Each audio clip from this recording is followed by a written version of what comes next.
Hey guys, welcome to the trader Serena. So let's see कल index को किस तरीके से ट्रेड कर सकते हैं, उसके पीछे का लॉजिक क्या है।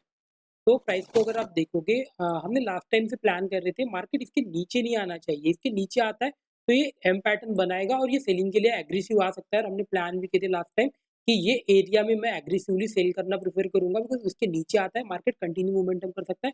वी डोंट नो यहाँ पे मार्केट क्या स्टॉपेज लेगा, क्या कंटिन्यू यहाँ से मूव करेगा। और अगर मार्केट यहाँ से कंटिन्यू डायरेक्टली मूव करता है तो यू विल नो कि मार्केट के पास बहुत बड़ा टारगेट है। अभी मार्केट के पास अगर डायरेक्टली फ्लो करता है, वी डोंट नो मार्केट एक दिन में यहाँ पे इतना नीचे आएगा या 2-3 दिन लेगा या 4-5 दिन लेगा या यहाँ से रिवर्स कर जाएगा। लेकिन हमें एक पॉइंट डिस्कस हो चुका था, यहाँ से एक सेलिंग के लिए ट्रेड किया था। मेरे पास अभी भी कुछ कॉल शॉर्ट है अच्छी क्वांटिटी में, अच्छे खासे कॉल शॉर्ट है इसी लेवल के लिए। और बहुत बड़ा टारगेट मैं एक्सपेक्ट कर रहा हूँ। अगर मिलता है तो, नहीं मिलता है तो भी मुझे कोई प्रॉब्लम नहीं है। ऑलरेडी मेरे पास अकाउंट में अच्छा खासा आ सकता है। कल थोड़ा-सा पॉज़ ले सकता है मार्केट, लेकिन डिपेंड करता है कहाँ ओपन होगा, तब हम पॉज़ के लिए प्लान करेंगे। अदरवाइज़ सेलिंग के लिए क्या होता है ना, मार्केट कंटिन्यू फॉल करता है। अगर मार्केट को ट्रेंडिंग आना है, ये 1 या 2 दिन में ही यहाँ तक आ जाएगा। ये फास्टली सेल कर रहा है, मेरे पास पुट है, अच्छे खासे क्वांटिटी में पुट है अभी भी। मैं उनको होल्ड करने वाला हूँ, बिकॉज़ क्या है ना, मैंने आज एक्सपायरी के लिए पुट लिया था और एंडिंग में फिर से पुट लेके मेरे पास ऑलरेडी है। और एक अच्छा खासा मोमेंटम आ सकता है मार्केट में। आई होप पॉइंट आपको समझ में आएँगे। फ्रेशली किस तरीके से ट्रेड करते हैं, बिकॉज़ ऑलरेडी वी नो, हम हमेशा प्लान करते हैं पहले मोमेंटम होता है, मोमेंटम के बाद में मार्केट पॉज़ लेता है। लेकिन सेलिंग के टाइम मैं इस तरीके से बिहेव नहीं करता हूँ। मार्केट कहीं न कहीं मेरे लिए अभी नेगेटिव स्टार्ट हो चुका है, बिकॉज़ अगर आप देखोगे, कहीं पे भी आप अगर देखोगे मार्केट इस तरीके से पुल किया, लेकिन ये कभी भी यहाँ से जब ये नीचे की साइड आया तो यहाँ से सेल ऑफ करना स्टार्ट नहीं हुआ। ये यहाँ से रिवर्स कर जाता था हमेशा। लेकिन अभी अगर आप देखोगे मार्केट फिर से सेलिंग के लिए आ रहा है, कहीं न कहीं नेगेटिव मार्केट स्टार्ट होने वाला है। अगर आप देखोगे प्रीवियसली आपको इस तरीके से मार्केट कहाँ पे दिखा होगा, जस्ट अंडरस्टैंड करो। यहाँ पे इस तरीके से देखो आपको मार्केट दिखा होगा कि ये स्टार्ट किया था, सेल ऑफ करना स्टार्ट हुआ था एक बड़े टाइम फ्रेम पे। फिर आपको देखोगे मार्केट 3-4 महीने फिर से रेंज में नहीं गया। यहाँ पे भी अगर आप देखोगे, फिर से उसके बाद मार्केट को बहुत टाइम लगा फिर से हाई आने के लिए, और ये फिर वोलेटिलिटी करते हुए ऊपर जाता है। तो यही पॉइंट हमेशा याद रखना। अभी भी अगर मार्केट अभी जिस तरीके से मार्केट दिख रहा है, मार्केट को टाइम लगने वाला है ऊपर जाने के लिए। और ऊपर जब भी जाएगा मार्केट वोलेटाइल होते हुए जाएगा, स्लो एंड स्टेडी जाएगा। धीरे-धीरे मार्केट मूव करेगा इस तरीके से। तो ये एक पॉइंट हमेशा रखना। सेलिंग का मार्केट मुझे बहुत पसंद आता है, बिकॉज़ क्या है ना, ये कंटिन्यूअसली फॉल करता है। अगर मार्केट यहाँ से फॉल करता है, हो सकता है 1 या 2 दिन में मार्केट इतना बड़ा फॉल कर जाए। जनरली मैं इस तरीके से यहाँ पे बहुत ज़्यादा ऑप्शन बाइंग करता हूँ। इस तरीके से अगर एक मोमेंटम मिल गया आपको, तो पूरे महीने भर के लिए पूरा पैसा मिल जाता है। यहाँ पे एक बड़ा मोमेंटम मिला, अच्छा खासा पैसा मिला। फिर से यहाँ से अभी अच्छा खासा पैसा ऑलरेडी मिल रहा है। आई होप पॉइंट आपको समझ में आ रहे होंगे। प्रिफर करो, अगर आप स्टार्टिंग में ट्रेड कर रहे हो, बेटर है सेलिंग की तरफ ज़्यादा फोकस करो। बिकॉज़ क्या है ना, वहाँ पे ना मोस्टली पुलबैक्स नहीं आते, मार्केट में सेलिंग आते हैं। अगर आज का मार्केट भी आप अगर देखोगे, किस तरीके से आपको मार्केट दिख रहा है, देखो किस तरीके से मार्केट मूव करता है। पुल बहुत ज़्यादा नहीं करता है मार्केट। यहाँ पे अगर आप देखोगे मार्केट ब्रेकडाउन किया, ब्रेकडाउन करने के बाद मार्केट अगर देखोगे आप कंटिन्यूअसली सेलिंग के लिए आ रहा है। सेकंड हाफ में थोड़ा-सा कंसोलिडेशन हुआ है, लेकिन यहाँ से भी कंटिन्यू कर सकता है मार्केट और मोमेंटम को दे सकता है। आई होप ये पॉइंट आपको समझ में आ रहे होंगे। चलो हार्डली पे देख लेते हैं। हमारा क्या प्लान था, जस्ट प्राइस को अंडरस्टैंड करो क्या थिंक किया था हमने। हमारे पास प्लान था लास्ट सपोर्ट मार्केट के पास स्विंग जहाँ से मार्केट ऊपर की साइड आया है, ये यहाँ पे कहीं तो दिख रहा है। ये यहाँ पे कहीं तो दिख रहा है। यहाँ से अगर मार्केट मूव करता है, पहली बार आया हमारे लिए, हमारा स्टॉप लॉस हिट हुआ, फिर मार्केट ऊपर की साइड चला गया। सेकंड टाइम आया, मार्केट अच्छा खासा मोमेंटम दिया और अभी इसको मतलब होल्ड कर सकते हैं। कल अगर हाउरली में एक अंडरस्टैंड करो, कल अगर मार्केट कहीं पे भी खुलता है, ये पहले सेल ऑफ के लिए ही आएगा। फिर मार्केट हो सकता है पुल बैक दे दे, या बहुत बड़ा गैप डाउन खुला तो पुल कर जाए, इस तरीके से हो सकता है। लेकिन कल मार्केट कहीं पे भी खुले, ये गैप अप भी खुला तो भी पहले सेल ऑफ के लिए आएगा, ये नेगेटिव भी खुला तो भी सेल ऑफ के लिए आएगा, ये फ्लैट भी खुला तो भी सेल ऑफ के लिए आएगा। बाइंग के लिए आप प्लान मत करना, बाइंग के लिए एक ही कंडीशन में प्लान करना, उसके लिए वेट करेगा एटलीस्ट 10 मिनट के बाद बाइंग के लिए प्लान करना, एटलीस्ट 5 मिनट, उससे ज़्यादा और छोटा टाइम के लिए प्रेफर मत करना, एटलीस्ट 5 मिनट वेट करना बाइंग करने के लिए। लेकिन बाइंग मेरे लिए, मैं बहुत ज़्यादा इंटरेस्टेड नहीं होता हूँ। मैं बाइंग कब कब करता हूँ, जब सेलिंग में मार्केट फ्लो करता है, वेट फॉर इट 5 मिनट का प्राइस एक्शन या 50 मिनट का प्राइस एक्शन। और जनरली मैं बाइंग के साथ 50 मिनट भी ज़्यादा प्रेफर करता हूँ इंस्टेड ऑफ 5 मिनट, बिकॉज़ क्या है ना, सेल टॉप से सेल करना है चल जाएगा, 5 मिनट में सेल करना है, लेकिन बाय करना है तो मैं 50 मिनट में ही बाय करता हूँ। बिकॉज़ क्या है ना, बाइंग इज़ ऑलवेज़ स्लो। जब तक मार्केट बेस नहीं बनाता, लोग बाय नहीं करते, तब तक मार्केट में प्राइस ऊपर नहीं जाता। ये फिर क्या करता है, थोड़ा-सा ऊपर जाता है, फिर से फ्लो करता है नीचे की साइड। आई होप पॉइंट आपको समझ में आ रहे होंगे।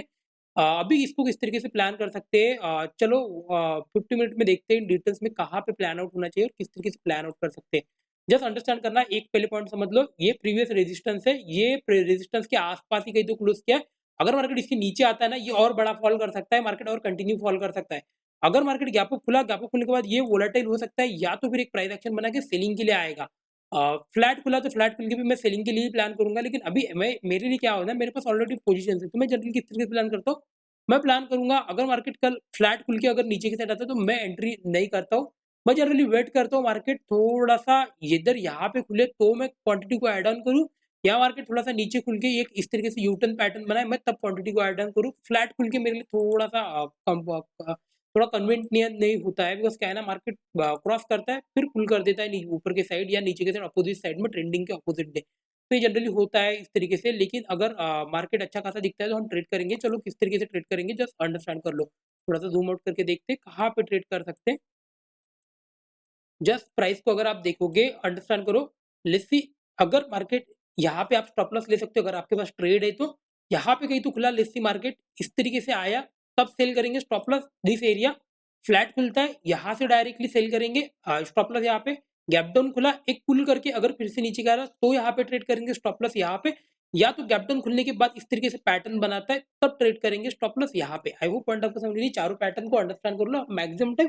यही बनने के बाद ट्रेड्स मिलते हैं आपको कहीं न कहीं।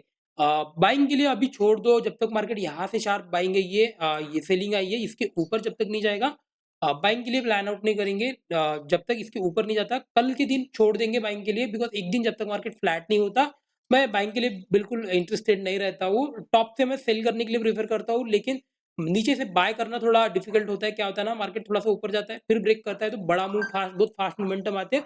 उसको और कैच अप करना इतना ईज़ी नहीं होता है, इसीलिए जनरली मैं प्लान करता हूँ, नीचे से अगर बाय करना है तो इस तरीके से कुछ पैटर्न आना चाहिए, लेकिन वो सपोर्ट के पास बनना चाहिए, जैसे कि यहाँ पे कहीं तो है, सपोर्ट यहीं पे कहीं तो दिख रहा है, यहीं से अगर इस तरीके से डब्ल्यू पैटर्न बनता है, मैं तब बाय करने के लिए प्लान करूँगा। स्टॉप लॉस मेरा यहीं पे रहेगा, और अगर होता है तो मैं पुट शॉट कम क्वांटिटी में ही रखूँगा। अगर मार्केट होता है फिर वोलेटाइल मार्केट बन जाएगा, फिर जब तक ये एरिया नहीं आता इसके अंदर मार्केट मूव करेगा। आई होप पॉइंट आपको समझ में आ रहे होंगे। वोलेटाइल एरिया, ट्रेंडिंग एरिया, ये जनरली आपको समझना आना चाहिए, तभी मार्केट में आप अच्छा खासा पैसा बना सकते हो। निफ्टी बैंक को देखते हैं कहाँ पे उसमें किस तरीके से कल एक प्लान किया था, ट्रेंडिंग मार्केट निफ्टी बैंक में आ सकता है। जनरली क्या है ना, मैंने वीडियो बनाया तो था, लेकिन वो अपलोड ही नहीं हुआ। मैंने वहाँ पे इस ये पॉइंट भी डिस्कस करके बताया था कि 2 दिन, और मैं जनरली आपको हमेशा बताता हूँ, 1 या 2 दिन मार्केट जब रेंज में रह चुके उसके बाद ये मत डिफाइन करना ट्रेंड क्या था, प्रीवियस ट्रेंड क्या था, ये कोई मैटर नहीं करता। अगर 2 दिन मार्केट एक रेंज में रहा है, वहाँ से इधर अपसाइड भी मूव हो सकता है, डाउन साइड भी मूव हो सकता है। डज़न्ट मैटर मार्केट क्या प्रीवियस ट्रेंड अप में था, तो बड़ा ट्रेंड नहीं देगा, बिकॉज़ ये 2 दिन रह गया है, मतलब दोनों दिन बायर सेलर में फाइट हुआ है। 2 दिन रहने के बाद स्टॉप लॉस हिट होंगी, ये चॉइस रहेगी, लेकिन कभी भी देखो 2 दिन रहने के बाद मार्केट बड़ा मूव करता है। यहाँ पे भी अगर आप देखोगे 2 दिन रहा फिर मार्केट बड़ा मूव करा। 2-3 दिन रहा फिर मार्केट मूव किया, अब कब हमेशा नहीं होने वाला, ये आपके स्टॉप लॉसेस एरिया है। आई होप पॉइंट आपको समझ आ रहा है। 2-3 दिन रहा फिर मार्केट बड़ा मूव किया, इस तरीके से मार्केट मूव करता है। हमेशा ये पॉइंट याद रखना, जब तक मार्केट कंसोलिडेशन नहीं होगा तब तक वहाँ पे एक्सपेंडेबिलिटी नहीं होगी मूव की। जब मार्केट कंसोलिडेशन होगा उसके बाद एक्सपैंड करेगा। तो आई होप ये पॉइंट आपको समझ में आ रहेंगे। ये निफ्टी बैंक को अगर आप देखोगे, निफ्टी बैंक इतना कुछ नेगेटिव नहीं दिख रहा है, बिकॉज़ क्या है ना, ये सपोर्ट है, अभी सपोर्ट के ऊपर ही ट्रेड कर रहा है। लेकिन ये कल फिर से ये एरिया तक आ सकता है, यहाँ तक इसका टारगेट आ सकता है। अभी भी मतलब निफ्टी बैंक भी, निफ्टी 50 हो सकता है ज़्यादा नेगेटिव दिख रहा है तो वो बड़ा मूव करे निफ्टी बैंक से ज़्यादा, या तो हो सकता है निफ्टी बैंक में नया लो लगाए कल, और निफ्टी 50 उसके साथ कंटिन्यूएशन में मूव करे। लेकिन तो दोनों के लिए फ्लैट या नेगेटिव खुलना चाहिए। गैप अप खुला तो फिर वो वैसे भी फेड आउट हो जाएगा मोमेंटम ना, और फिर थोड़ा कन्फ्यूजन ही क्रिएट होगा। आई होप पॉइंट आपको समझ में आ रहेंगे। बस आज के लिए बस इतना ही। वीडियो अच्छा लगा तो like and subscribe, thank you so much.